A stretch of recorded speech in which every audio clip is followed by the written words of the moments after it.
Kasus penamparan siswa yang ketahuan merokok pada akhirnya berakhir damai setelah pihak kepala sekolah dan siswa yang dihukum bermaafan. Namun muncul isu sejumlah pengusaha ramai-ramai akan memblacklist para siswa lulusan SMA Negeri 1 Cimarga karena dianggap membela teman mereka yang melanggar aturan.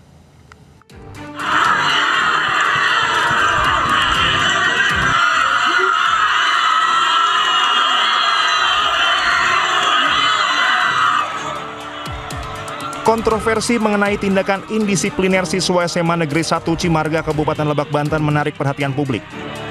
Ratusan pelajar sekolah tersebut melakukan aksi mogok belajar sebagai bentuk protes terhadap kepala sekolah yang menampar siswa yang ketahuan merokok.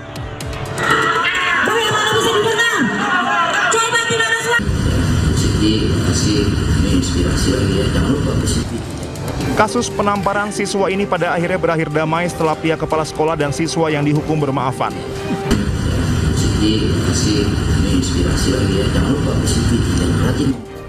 Gubernur Banten Andra Soni akan kembali mengaktifkan Dini Fitri sebagai Kepala SMA Negeri 1 Cimarga.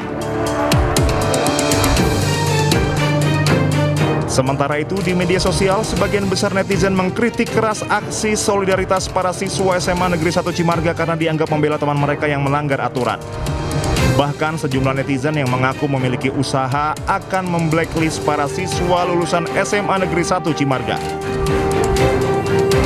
Netizen menilai aksi membela pelanggaran justru mencerminkan sikap bertentangan dengan nilai-nilai disiplin dan tanggung jawab yang dibutuhkan dunia kerja.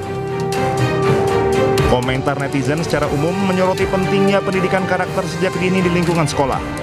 Kebiasaan melanggar aturan jika dibiarkan dikhawatirkan akan terbawa hingga ke dunia kerja. Tim Liputan Anyus melaporkan. Kuasa hukum CEO Lokataru Del Pedro Marhaen membacakan permohonan pra-peradilannya di Pengadilan Negeri Jakarta Selatan. Mereka meminta Del Pedro dibebaskan dari tahanan Polda Metro Jaya.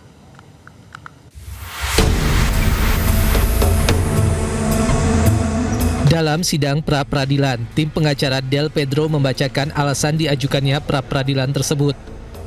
Alasannya adalah berkaitan dengan surat perintah penyidikan Del Pedro yang dikeluarkan pada 29 Agustus 2025 yang dinilai janggal.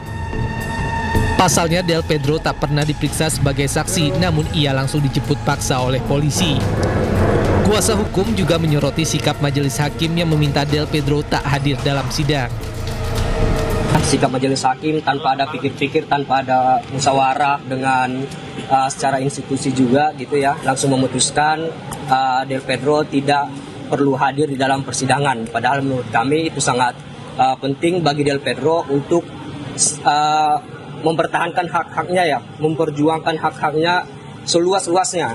Karena dari awal Del Pedro bersikap kooperatif kepada pihak kepolisian dan seharusnya ketika dirinya ditetapkan sebagai tersangka, ketika dirinya ditahan, seharusnya hal yang sama juga diberikan. Gugatan pra-peradilan ini diajukan untuk menggugurkan status tersangka pada diri Del Pedro dan segera dibebaskan. Meski Del Pedro tak dihadirkan, namun ibu dan kakak Del Pedro hadir dalam sidang. Begitupun tim hukum Polda Metro Jaya sebagai termohon juga hadir di sidang pra-peradilan Del Pedro Marhaen. Dari Jakarta, tim Liputan iNews melaporkan. Pemirsa, Presiden ke-7 Republik Indonesia Joko Widodo kembali mengunjungi Universitas Gadjah Mada untuk menghadiri acara rapat senat terbuka Disnatalis Fakultas Kehutanan. Dalam sambutannya, Rektor UGM menyebut Jokowi sebagai alumni kebanggaan.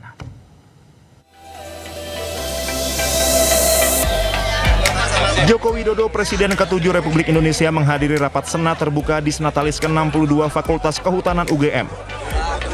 Rapat senat digelar di auditorium Fakultas Kehutanan. Dengan mengenakan batik coklat dan peci, Jokowi datang dan duduk di kursi barisan paling depan. Terpantau pidato Disnatalis disampaikan Menteri Kehutanan RI Raja Juli Antoni. Rapat dihadiri pula jajaran pimpinan universitas seperti Rektor UGM Ova Emilia, Wakil Bupati Sleman Danang Maharsa, dan Wakil Bupati Gunung Kidul. Diketahui Joko Widodo merupakan alumni Fakultas Kehutanan Angkatan 1980. Menteri Kehutanan Raja Juli Antoni melontarkan candaan soal keaslian ijazah di hadapan Presiden ke-7 Joko Widodo. Candaan itu muncul pada momen rapat Senat terbuka di Senatalis ke-62 Fakultas Kehutanan Universitas Gadjah Mada.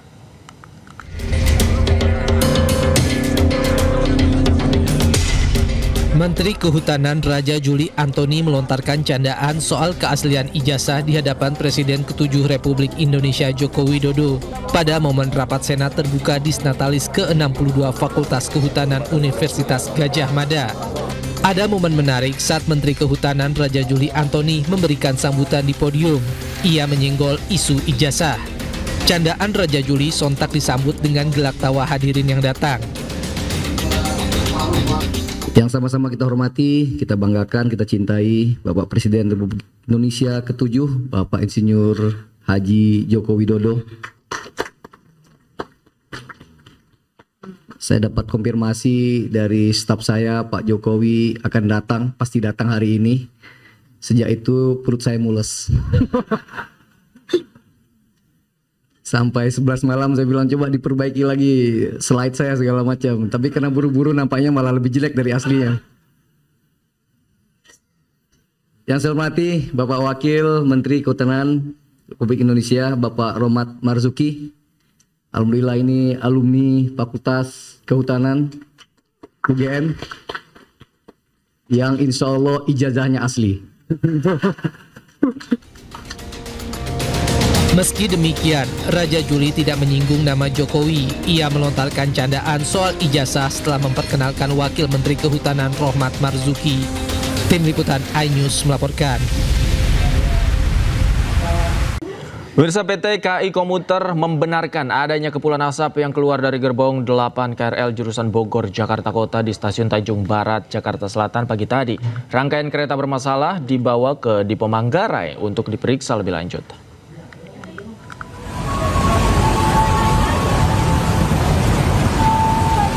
Kepulan asap keluar dari salah satu gerbong kereta komuter lain di Stasiun Tanjung Barat, Jakarta Selatan, Jumat pagi. Seketika, para penumpang yang mengetahui banyaknya kepulan asap langsung panik berhamburan keluar gerbong. Manajer Public Relation KAI Komuter Line membenarkan adanya kepulan asap dari gerbong KRL di Stasiun Tanjung Barat. Dan setelah diperiksa, asap diketahui keluar dari gerbong 8 jurusan Bogor, Jakarta Kota. Sebagai tahap awal kita melakukan pengecekan di stasiun Tanjung Barat tersebut. Nah, di stasiun Tanjung Barat ada pengecekan awal dari petugas terkait. Di situ juga kita sudah memastikan ya. Yang pertama kita pasti utamakan untuk keselamatan dan keamanan penumpang ketika melakukan berkomuter. Nah, ternyata di sana keretanya dalam kondisi baik dan akhirnya dijalankan sampai dengan Pasar Minggu. Dari hasil pengecekan awal, tidak terdeteksi adanya korsleting listrik atau persoalan lain, sehingga kereta tetap melanjutkan perjalanan hingga ke stasiun Jakarta Kota. Namun untuk memastikan kereta benar-benar aman untuk kembali dioperasikan, rangkaian gerbong KRL bermasalah itu akhirnya dibawa ke Dipo Manggarai. Dari Jakarta Pusat, Rani Sanjaya, iNews melaporkan.